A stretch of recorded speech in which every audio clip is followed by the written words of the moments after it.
Michael, welcome to Validated. Austin, great to be here. I hope you like my shirt. Oh, hey, I didn't even notice until now. Love it. Great swag, great logo. Who designed this logo, by the way? Netscape Navigator back in about 1994. I guess what I meant is, of course, that's the logo, but who thought to use it? So this is actually a pretty funny story. So we were running up to launch and we've been so focused on the white paper and building out the core protocol and getting something that was sort of in a demo stage. We just acquired the Twitter handle for 00. We were getting ready to launch. We were like, man, we haven't actually made a logo yet. And it's kind of this funny thing where you realize like, oh, we're about to launch like a thing, but we just forgot to make a logo. And we were sitting there being like, should we put like a placeholder? Is there something else we can do?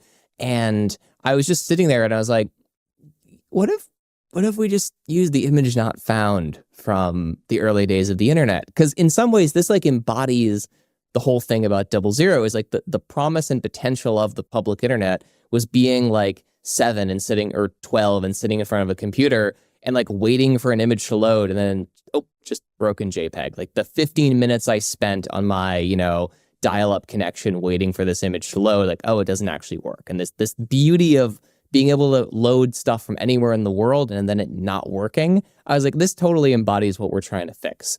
100%. And it kind of started as a joke, in the sense of like, we threw it up there, or I threw it up there. It didn't even like check with the other co-founders on it, because we had to launch the protocol, launch the white paper. And then we went through a whole branding and exercise with Hoven, who's our design lead. We had a whole bunch of different options. And we kind of just came back around and we're like, we kind of like the broken JPEG. What if we just refine this and turn it into like a 2025 version? And the logo stuck. And who knows? Maybe in a few years we'll be too grown up of an organization and we'll rotate it out for some nice professional logo or something. But for now, it's pretty sticky. Well, let's get to what we're here to actually talk about. So you run DeFi at Galaxy. What does that mean? Well, when I first pushed for and started our DeFi division at Galaxy, I thought being the head of DeFi would be sort of obvious, axiomatic, everyone understand it. But actually, I have gotten a lot of questions on this. Yeah. I guess let me break it down. First of all, DeFi is really just code for decentralized finance, but really it would be more like DeFi trading, right? Which is to say, trading on decentralized exchanges, decentralized networks, which, as you well know, and I'm sure your listeners know, is quite different than trading on centralized exchanges. It's quite different than trading in OTC. It's quite different than trading on traditional financial rails. If it wasn't sufficiently different, it would just be called trading. Now, it is part of the trading division, but what my team does is we focus on high-frequency trading, which is to say building high-frequency trading and systems in order to be able to easily and, dare I say, have edge in accessing decentralized markets. And the core thing that we like to think about here is Galaxy could spend all of its money, right? 100% of its money trying to compete on Binance, right? Which we do, of course. We compete on Binance or all the centralized exchanges. We could spend all of our money trying to compete on the NASDAQ, right? And at best case scenario, we will be as good as, let's say, Jane Street or, Tower or Citadel. That's best case scenario. Right. But if we spent a fraction of that money building for this new world where we are early, where 00 is early, where the cost of entering, the barriers to entry are much lower, we think in 5-10 years from now, we will have a infrastructure footprint that rivals anyone when all the biggest players in the market enter. So it's great to be one of the best players, one of the fastest players in a smaller market. But what we really think about is what happens when the Citadels enter DeFi? What happens when the Towers? What happens when the Jane Streets truly enter DeFi? And the only way we are going to be not just competitive in that future world, but dominant, is we make big investments in infrastructure and technology right now.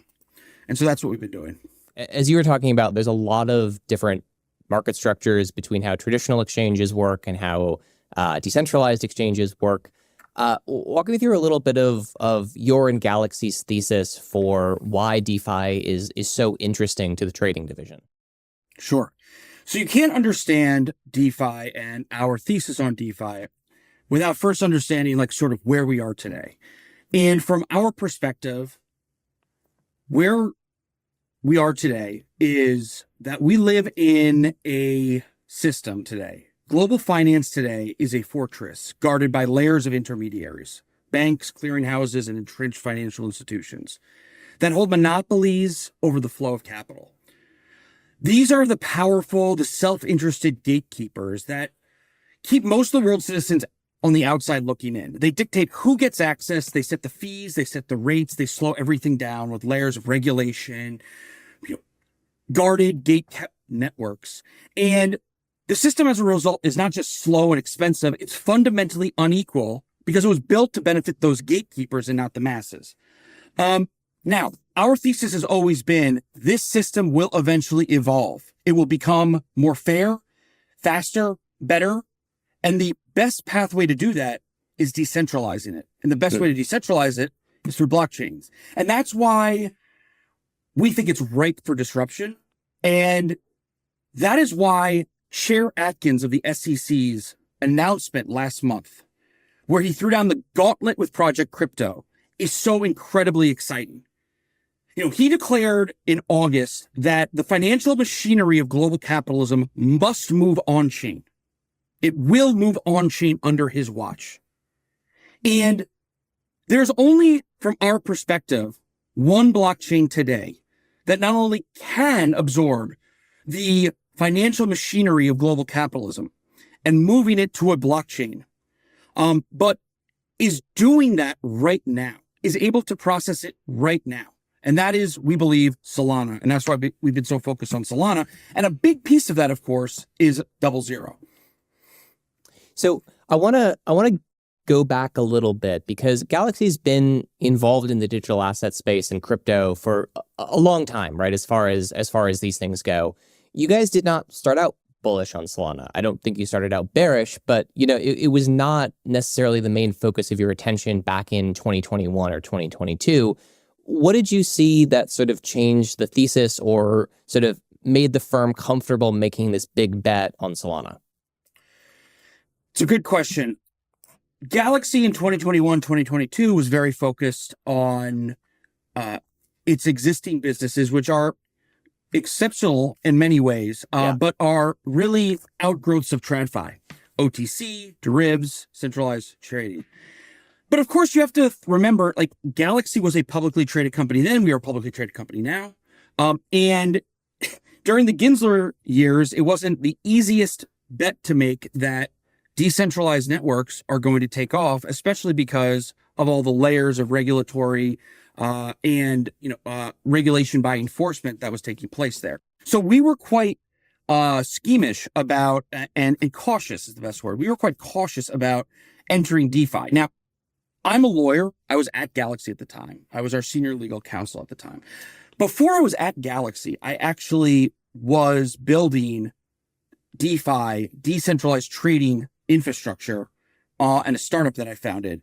And so I had been doing ETH trading on Uniswap and SushiSwap and everything for a couple of years before we even formally created a DeFi division at Galaxy.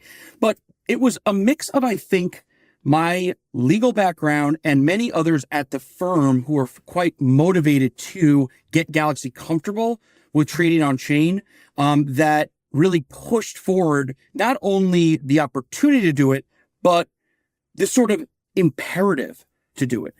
That we right now, if we make an investment in trading technology on chain, if we make an investment in those networks like Solana, like Ethereum, like all of these decentralized protocols, that we will not only be leaders in that space and can help move it towards institutional adoption, but we will also have an edge there.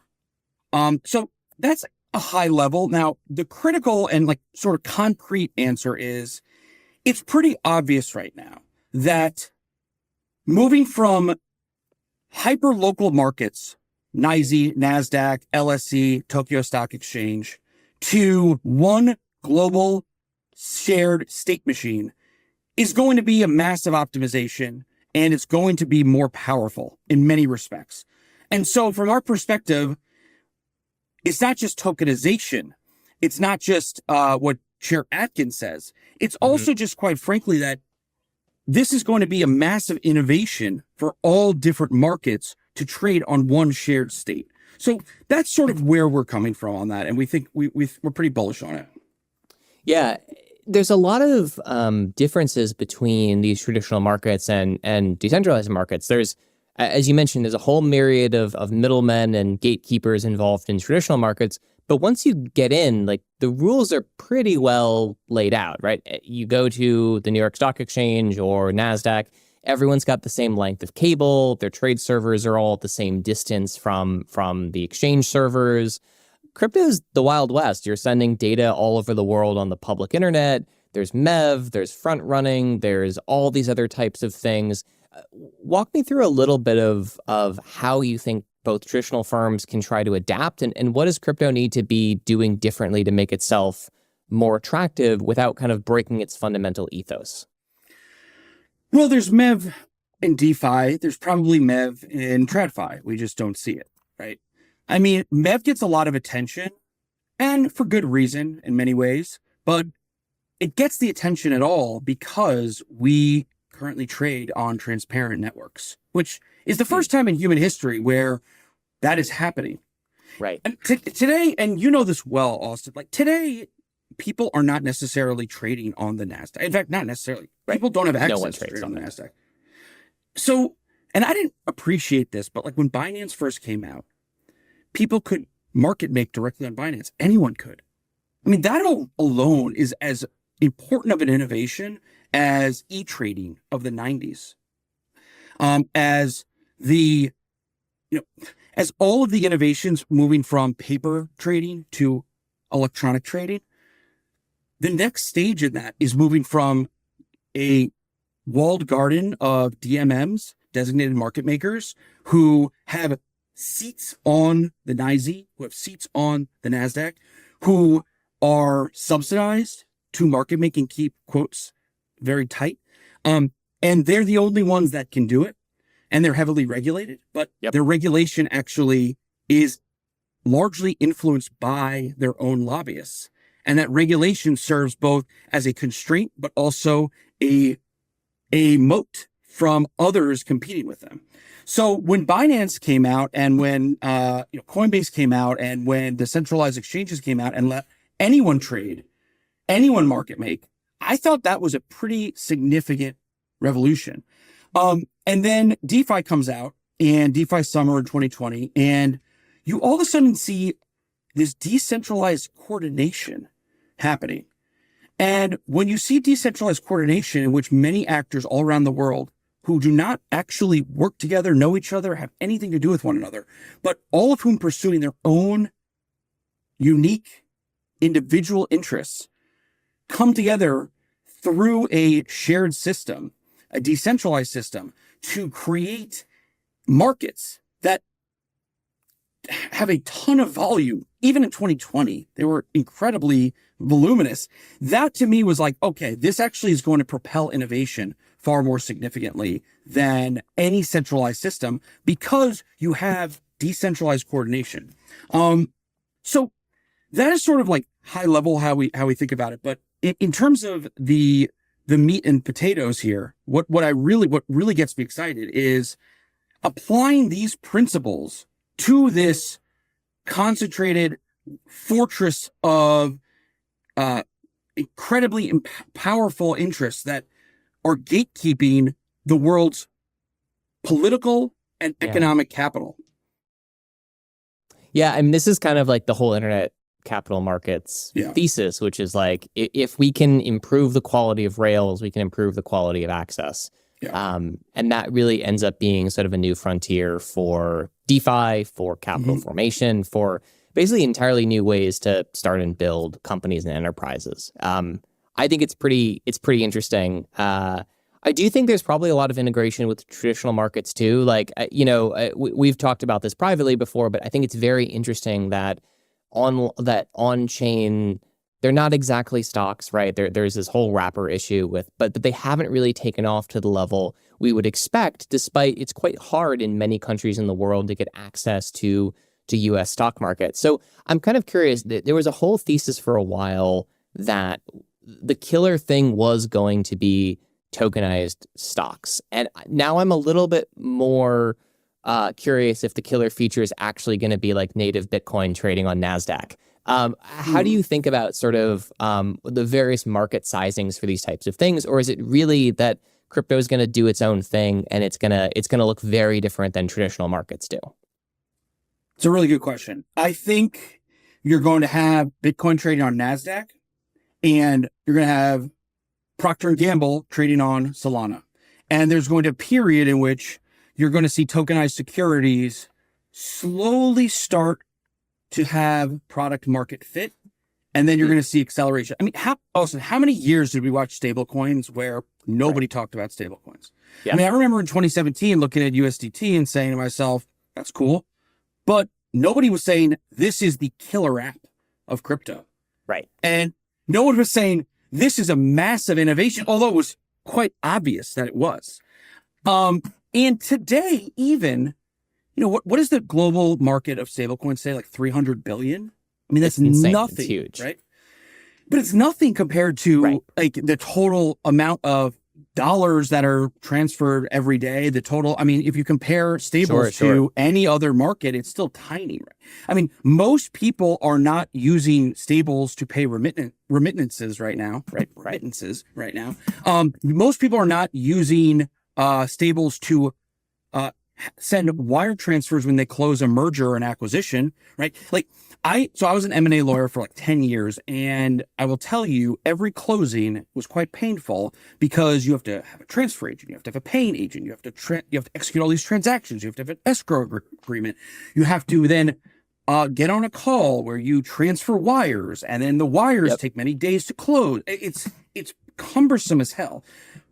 Now people of an older generation are really going to start buying crypto assets like Bitcoin, Ethereum, Solana on the NASDAQ, on the NYSE, on the London Stock Exchange.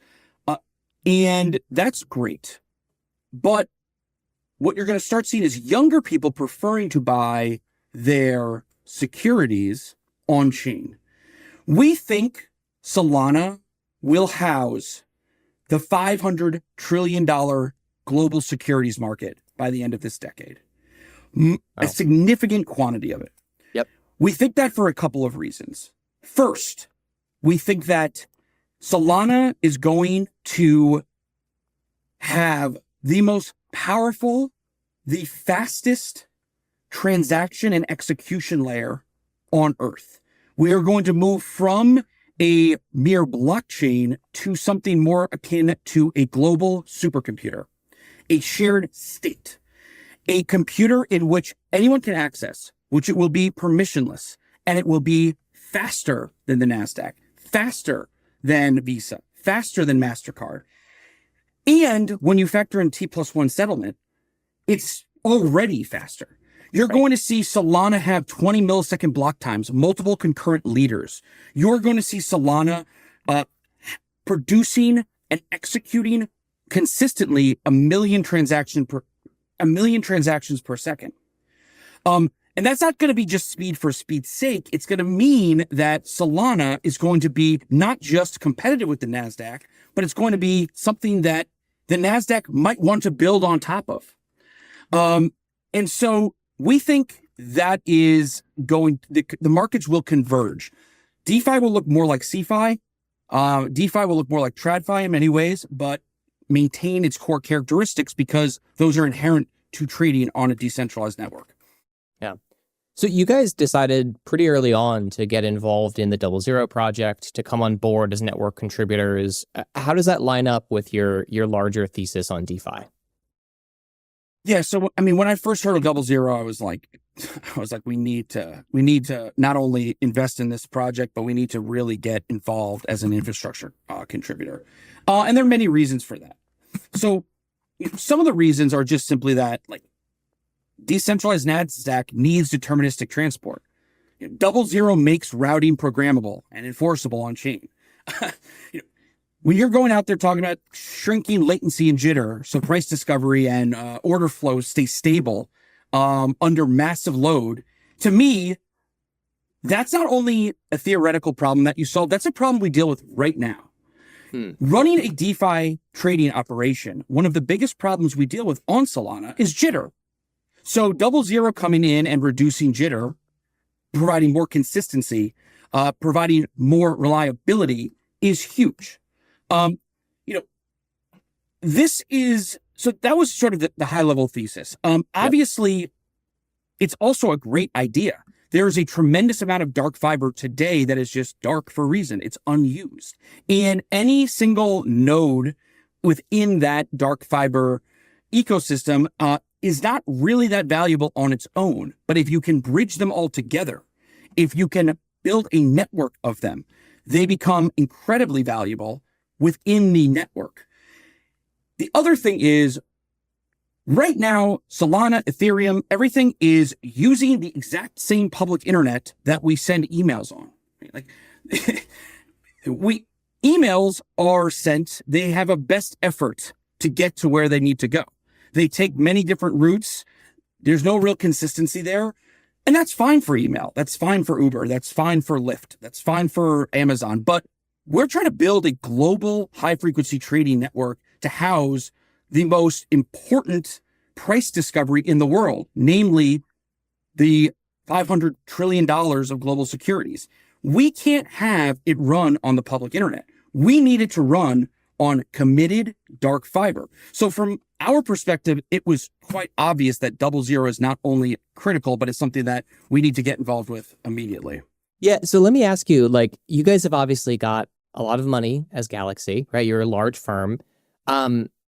You've been trading on Solana, you've been trading in DeFi for a while. Why hadn't you guys kicked off an initiative to build your own high frequency trading network previously? Like, I guess the piece that I think is really interesting is there's a lot of folks and a lot of firms that don't have the resources of Galaxy that are very excited about Double Zero. They see this as all the things you've been talking about.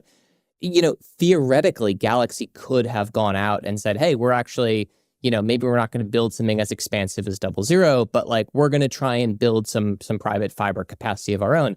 My understanding was you guys didn't operate like a large private fiber network before becoming a contributor to Double Zero. So I just for folks to understand kind of why is this so exciting? Because I think a lot of people would think like, oh, okay, maybe this is great for like a smaller trading firm, but by the time you get to a size of Galaxy, like, wouldn't they just do this themselves? Walk me through a little bit of like what changed about Double Zero that made this something where you guys were like, we want to be contributors, we want to be builders, we want to invest in it, as opposed to doing it like in-house? Well, we've been running dark fiber for years, to be clear. Yeah. Our own dark fiber. And before Double Zero was on mainnet, before it was on testnet, we were routing transactions through our own private mesh network that runs on dark fiber. So we knew the power of it. Okay. But in order to do that effectively, it's expensive and you have to be selective at where you put those routes. So that's one thing. The other thing is, like, we have experience running these sort of links and running these sort of channels. And so when the opportunity arose that we could be involved, we jumped at it right away. Now, why didn't we take the next step and sort of create a product that others could use? It hasn't historically been at Galaxy part of the DNA to build. Well, actually, there's a formal reason, which is Galaxy only has historically serviced institutional clients.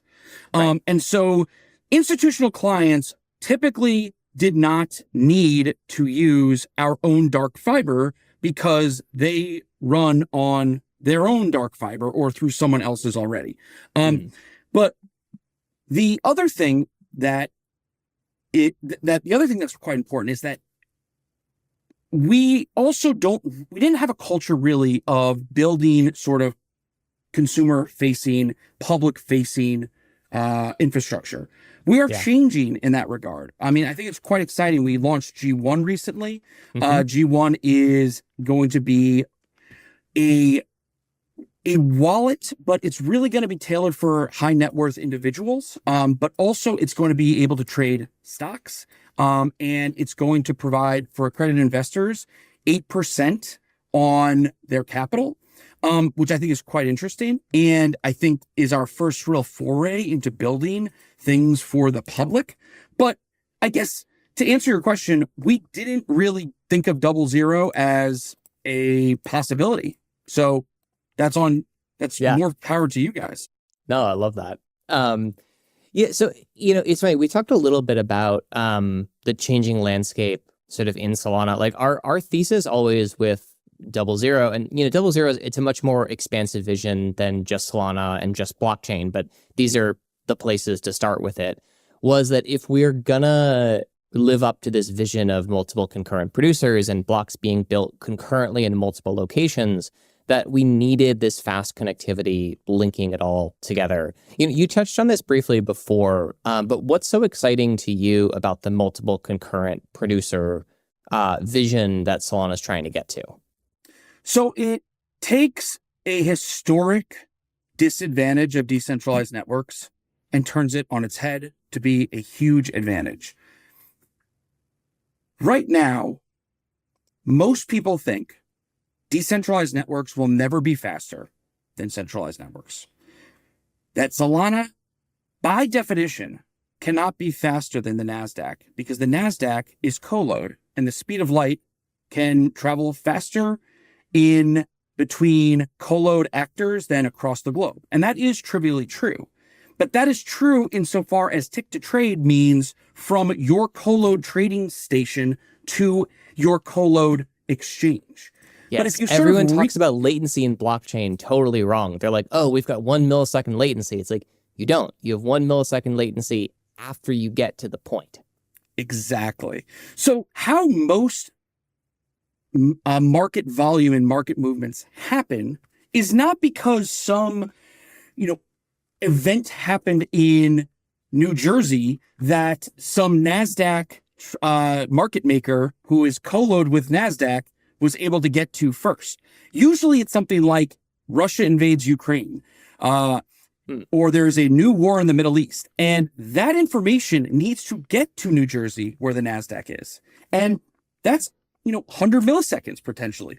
Yeah. And in a multiple concurrent leader world, what we would have instead is validators that live in the Middle East and will get that information before the NASDAQ would, and would be able to absorb that information first. It is effectively globally distributing the NASDAQ around the world through a decentralized network. And so if you think about it, sure, if all information must go to New York from everywhere in the world, well, what if you get to the information before that and you cut off that necessity? All of a sudden now, you can't actually beat a decentralized network as the NASDAQ. You have to move the NASDAQ around the world and come up with some sort of distributed NASDAQ system. I mean, I think you actually have the best take on this, Austin, which is like all markets are currently local. Yes. Right. Can you actually kind of explain that a little bit more? I love that. Yeah. So this is the thing we've been talking about for a little while, but we think of like New York Stock Exchange or NASDAQ as global markets. And they do, of course, influence the price globally, but they're really hyperlocal markets. Like an L2, the market exists in probably 12 square inches. It exists on one server within the space between the RAM and the CPU. And if you're looking at, you scale it out to, okay, well, what is NASDAQ? Like, well, it's probably about 500 square meters in one corner of New Jersey, because all the information, all the competition takes place in this physically very small space. And you have this kind of, like light cone out from there as prices change, as market changes.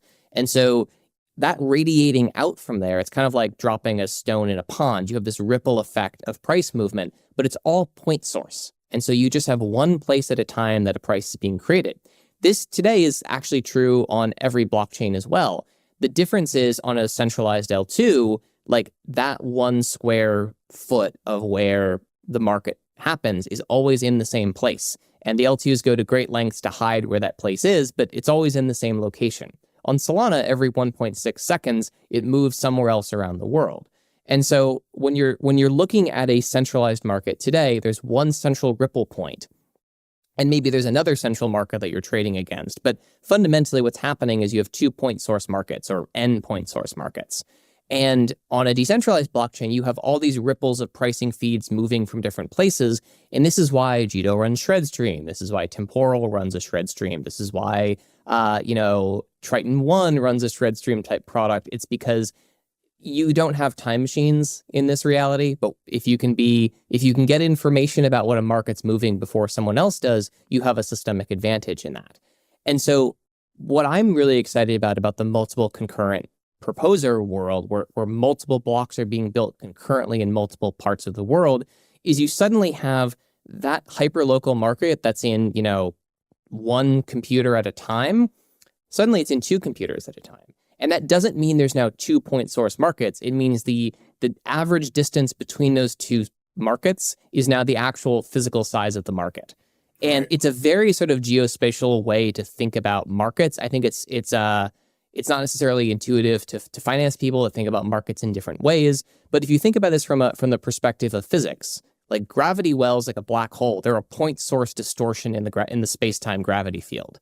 And what we want to do is we want to spread out that distortion over a wider area, which basically creates a larger gravity well. And so as long as you're in the gravity well, you're going to have the same trading experience as anyone else in it.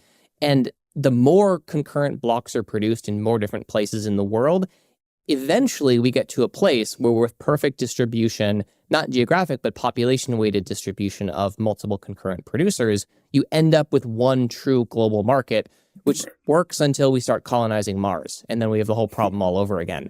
But right now we're dealing with extremely localized kind of black holes that are insane distortions of the market just in one data center in New Jersey.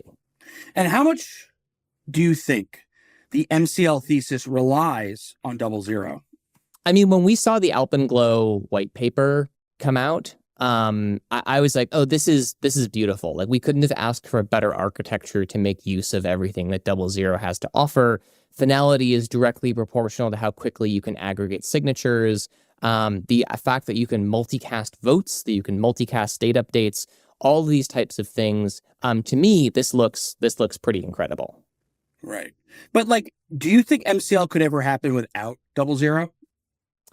Yeah, I think it could. Okay. Would it, I mean, it's sort of like, Solana's working just fine before 00, right? The question is, can we make it at the point where it can compete with traditional markets? And so MCL on its own, even if 00 never existed, would be a markable upgrade over the current trading environment on Solana.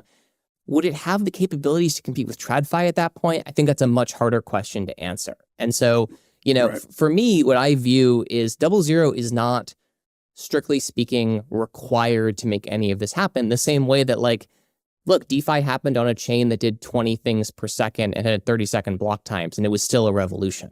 But then Solana comes along and fast L2s come along, and they fundamentally change the landscape of what's possible. And suddenly we're in a world where, like, the centralized exchanges are paying attention because they're worried about their market share. But for MCL to be a reality and for it to be powerful, what needs to happen is a globally distributed set of validators that are getting the hyper-local information and able to propagate it across the world.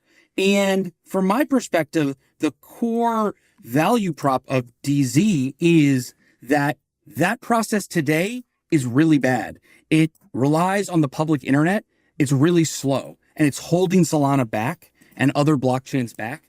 And 00 will not just make it faster, it will make it more predictable. Isn't that really actually supercharged or going to supercharge MCL? That's our whole thesis. Yes. Yeah. 100%. I mean, this is like, you sort of view these things as every incremental increase in performance. Like we see this in traditional exchanges. When the trade fee on the CME dropped by 10%, we didn't see 10% more trades. We saw exponentially more trades and more volume, because when your cost for execution goes down, there's now suddenly exponentially more actions you can take at economic value. And so this is kind of like this whole thing where, like, abundance has become kind of a little bit of like a politically charged word, but this really is like an abundance mindset when we're thinking about this. Is, there's never a point where there's enough bandwidth or there's enough reduction in latency. Like, the whole concept of all of this at the end of the day is like, if we can create massive more capacity, we can reduce the cost of transactions and we can massively increase the available block space for transactions. And what this basically creates is a world where we'll have not only incredibly fast and profitable and tight markets from a trading perspective, but we're going to really be able to compete with traditional markets, because there's just, the acceleration of crypto technology has not actually hit economies of scale yet. And what I mean by that is, today, it's way cheaper to build and trade on a decentralized exchange than a centralized exchange. It's not necessarily better pricing yet, though. But like, if you look at like the number of compliance people, legal people, technical engineers that are necessary to make something like NASDAQ and NYSE with all their intermediary layers run, it's like just one centralized exchange probably has more people than are working in the top 50 protocols in blockchain combined. Right. And that's really interesting to me, because what that means is, the same way that like stablecoins are a terrible business when you've got $200 million of them, they're an incredible business when you have $2 billion of stablecoins, let alone $2 trillion of stablecoins issued. And so what we see are the compounding effects of this reduction of engineering hours, of compliance, of friction of trading, that only expands as the delta increases. So like, the competitive advantage of Solana at 10,000 transactions per second is way less than the competitive advantage of Solana at 100,000 transactions per second. Right.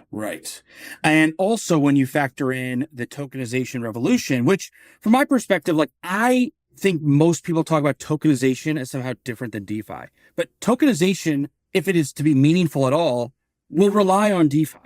You're not just going to tokenize things and have them hang out on the blockchain. Tokenizing them and then putting them into DeFi protocols, decentralized exchanges, decentralized lending protocols, decentralized perp markets, and everything else. That goes hand in hand with tokenization. But if tokenized stocks, bonds, ETFs are going to trade on Solana, they can't share the same internet as memes and YouTube and video calls and email, right? They need guaranteed delivery and timing. And Yes. 00 builds that private highway, and Galaxy is helping 00 build that private highway, right? Like, we today are, and I don't know if this is something but I think it is public. We are going to be running a couple very important links that I wanted to sort of talk about.